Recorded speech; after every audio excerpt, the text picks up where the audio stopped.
नमस्कार दोस्तों, स्वागत है मेरे यूट्यूब चैनल पर। कक्षा 7 अर्धवार्षिक परीक्षा 2023-24 गणित विषय का जो मॉडल पेपर है वो आज हम हल करेंगे। और आशा करता हूँ ये वीडियो है या फिर मॉडल पेपर है जो आपकी परीक्षा की दृष्टि से बहुत ही महत्वपूर्ण होने वाला है। आइए एक एक सभी प्रश्न हल करते हैं। सबसे पहला प्रश्न है समीकरण 3m-14 बराबर 4 में m का मान ज्ञात कीजिए। देखिए, इसका पक्षांतरण करके हम अगर करेंगे 3m बराबर 4 प्लस 14, यानी कि जो 14 है इधर आए तो प्लस का हो जाएगा, और m बराबर यानी टोटल 18 हो गए, 18/3 यानी कि 6 इसका आंसर हो जाएगा। नेक्स्ट है प्रथम 5 पूर्ण संख्याओं का माध्य ज्ञात कीजिए, यानी कि प्रथम 5 जो पूर्ण संख्याएं हैं उसका माध्य हो जाएगा 2, यानी कि प्रथम 0, 1, 2, 3, 4, यानी कि ये टोटल 5 संख्याएं हो गई। और इसके अंदर हम टोटल 10 हो गए, इसका योग कर लेंगे 10 हो गए, और उसमें 5 का भाग देंगे तो 2 हो जाएगा, यानी कि डी ऑप्शन है वो सही हो जाएगा, इसमें से कोई नहीं। नेक्स्ट है दोस्तों तीसरा प्रश्न, एक समबाहु त्रिभुज की भुजा 3.5 सेंटीमीटर, इसका परिमाप ज्ञात कीजिए। परिमाप का मतलब होता है तीनों भुजाओं का योग। तो समबाहु त्रिभुज है तो तीनों भुजाएं बराबर होगी, तो 3.5, 3.5 और 3.5, यानी कि तीनों को हम जोड़ लेंगे तो इसका परिमाप हो जाएगा 10.5। दोस्तों नेक्स्ट है चौथा प्रश्न है किसी त्रिभुज में माध्यिकाओं की संख्या होती है तो 3 होती है। ये जो त्रिभुज होता है इसमें माध्यिकाओं की संख्या ये कि एक यहाँ, एक ऐसे और एक ऐसे, ये 3 माध्यिकाएं होती है। तो यहाँ सी ऑप्शन सही हो जाएगा 3। नेक्स्ट है पांचवा प्रश्न दोस्तों, निम्नलिखित आंकड़ों का माध्यक है, तो इसका माध्यक हो जाएगा, इस टोटल को हम जोड़ करके इसमें जो माध्यक बीच वाली जो संख्या है वो हो जाएगा, यानी कि 17 हो जाएगा। नेक्स्ट छठा प्रश्न है एक आयत जिसकी लंबाई 5.7 सेंटीमीटर और चौड़ाई 3 सेंटीमीटर है, तो उसका क्षेत्रफल यानी कि 5.7 को 3 से गुणा करेंगे तो 17.1 हो जाएगा, यानी कि सी ऑप्शन है वो सही हो जाएगा। नेक्स्ट है सातवां प्रश्न दोस्तों, सातवां है -36 में भाग देना है -4 का, तो यहाँ 9 आ जाएगा प्लस का, ए ऑप्शन सही हो जाएगा। नेक्स्ट है आठवां प्रश्न, -20 इंटू -2 इंटू -5 इंटू 7 का गुणनफल होगा तो -1400।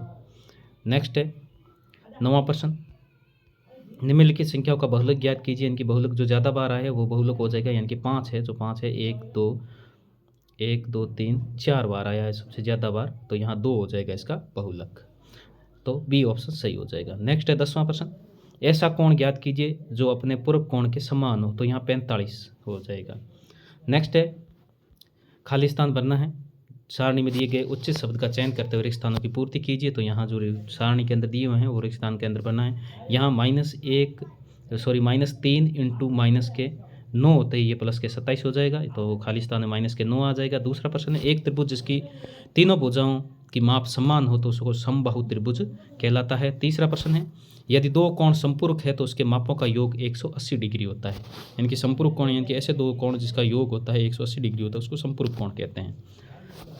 दोस्तों चौथा प्रश्न है एक समबहुभुज की प्रत्येक भुजा की लंबाई 2.5 सेंटीमीटर है और बहुभुज का परिमाप है 12.5 सेंटीमीटर है, तो इस बहुभुज की भुजाएं कितनी होगी? 5 भुजाएं हो जाएगी। और पांचवा प्रश्न है 4.2, 3.8 और 7.6 का औसत हो जाएगा 5.2, तो ये इस प्रकार से खाली स्थान की पूर्ति हो जाएगी। नेक्स्ट है सत्य और असत्य बताने वाले प्रश्न, तो सबसे पहले है सत्य और असत्य कथन की पहचान कीजिए। छठा है एक दंड आलेख में दंडों की चौड़ाई असमान हो सकती है, तो ये सत्य हो जाएगा। सातवां है किसी त्रिभुज की दो भुजाओं के मापों का योग तीसरी भुजा के माप से बड़ा होता है, ये सत्य हो जाएगा।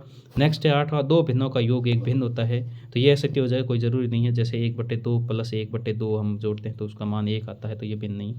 नेक्स्ट है नौवां दो समांतर रेखाओं के बीच की दूरी प्रत्येक स्थान पर सदैव बराबर होती है, तो ये सत्य हो जाएगा। और नेक्स्ट है 20वां 3.03 प्लस 0.016 और बराबर 3.019 है, तो यानी कि इसका जो टोटल है वो आ जाएगा 0.046, जो कि ये गलत है, तो इसका मतलब ये गलत असत्य हो जाएगा। नेक्स्ट है 21वां प्रश्न है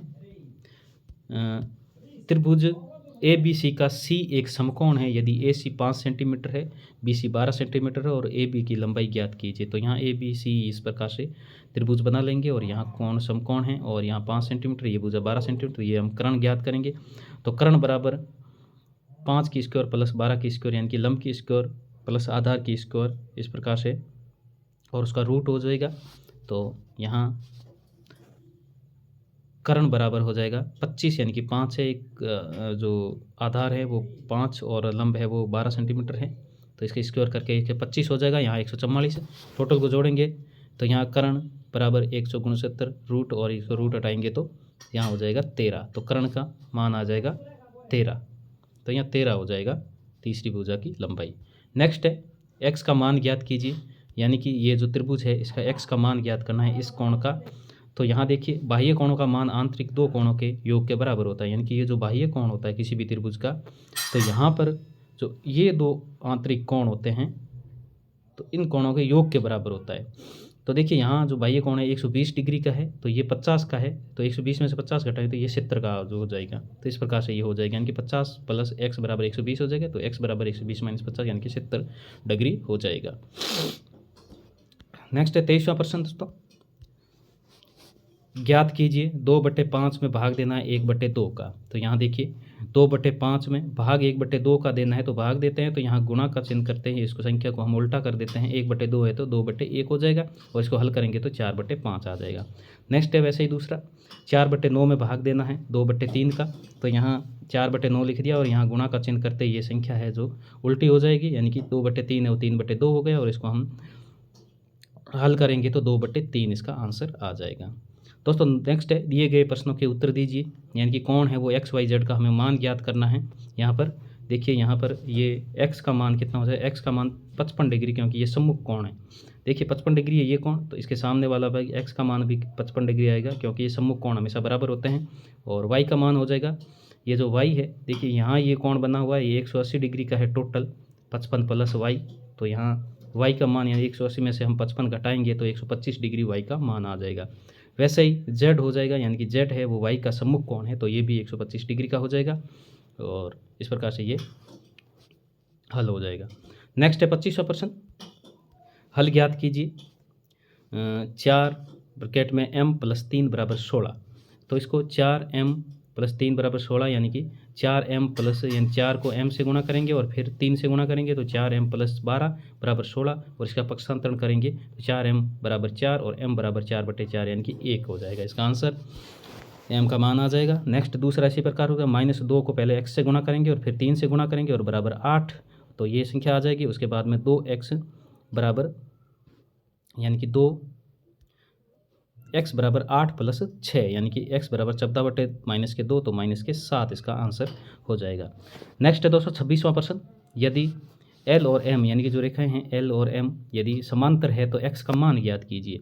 देखिए यहाँ पर ये दो रेखाएं हैं वो समांतर है और इसके बीच में जो एक ये जो कोण है वो 110 डिग्री का, तो इसके सम्मुख कोण ये अंदर वाला कोण है ये भी 110 का हो जाएगा और इन दोनों कोणों का योग है ये कोण और ये कोण, x और उसके सामने वाला जो कोण है आंतरिक कोणों का योग हमेशा 180 डिग्री होता है।